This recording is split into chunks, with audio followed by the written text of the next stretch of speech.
Hello everyone, আসসালামু আলাইকুম। কেমন আছেন সবাই? আশা করি সবাই ভালো আছেন। তো আমরা বাসা থেকে বের হয়ে গেলাম ঢাকার উদ্দেশ্যে। এটা হচ্ছে আমরা যেদিন ঢাকা আসবো সেদিনের ভিডিও। তো আমরা হচ্ছে আম্মুর সাথে দেখা করতে গিয়েছিলাম। তো সেখানে আম্মু খাবার দাবার রেডি করছিল, খাওয়া হয়ে গেছিল। তারপরে আবার শ্বশুরবাড়িতে চলে আসলাম ফারুকের সাথে এসে লাগেজ গুছায় তারপরে রেডি করলাম। ব্যাগ গোছানো, লাগেজ গোছানো সব কাজ বাকি ছিল, এগুলো করে নিলাম। আর বস্তা যেগুলো ছিল জিনিসপত্র নেওয়ার, ওইগুলো আমার শ্বশুর আগেই বেঁধে রাখছে। আর এই যে আমাদের ব্যাগ রেডি, সব কিছু রেডি, আমরা চলে আসবো। আসলে বাসা থেকে আসার সময় এত মন খারাপ হয়, মনেই হয় না যে আসি। আর হচ্ছে জার্নির কথা ভাবলে তো আরও ইচ্ছা করে না যে জার্নি করি। বাসে একদমই ভালো লাগে না, ট্রেনে জার্নি অনেক ভালো লাগে। আর এই যে দেখতে পাচ্ছেন ভ্যানে সব রেডি, বস্তাবস্তি, বালতি, ফ্রিজের জিনিস নিয়েছি, আম নেওয়া হয়েছে। এই জন্য হচ্ছে একটু আমাদের জিনিসপত্র বেশি হয়ে গেছে।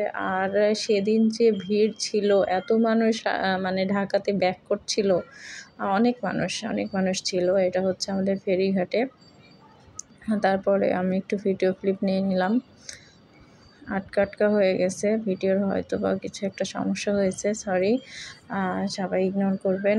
আর হচ্ছে তো আমাদের জিনিসপত্র নামানো হচ্ছিল এখানে। ফারুক একা সেদিন আব্বুও ছিল না, আব্বু একটা কাজে অনেক দূরে ছিল, আসতে পারেনি দেখা করার জন্য। মেজো আব্বু আসছিল, তো দেখা করেই চলে গেছে। হেল্প করার জন্য কেউ ছিল না, তো হেল্প করার জন্য আমার এক দেবর ছিল, ও আমাকে উঠাই দিল, দিয়ে আমি বসলাম। আর ফারুক পরে বস্তাগুলো তুলে, তারপরে বক্সে তুলে তারপরে আসছে।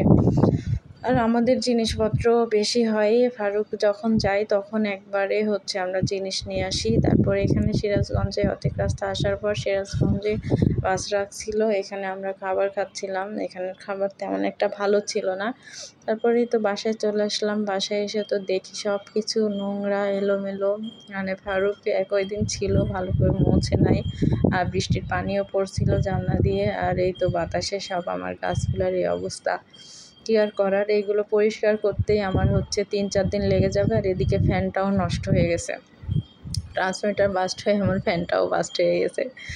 কিছু করার নেই, সব উঠে তারপরে এই কার্টুনে আম নিয়ে আসা হয়েছিল, আমগুলো শেষ। আমগুলো আসলে শেষ না, আমগুলো দিয়ে অনেককে দেওয়া হয়েছে আর নিজেরাও খাওয়ার জন্য রাখা হয়েছে। আর এদিকে আসার পরে বৃষ্টি শুরু হয়েছে, টুকটাক পরিষ্কার করে একটু চা খেয়ে তারপরে আমরা রেস্ট নিলাম।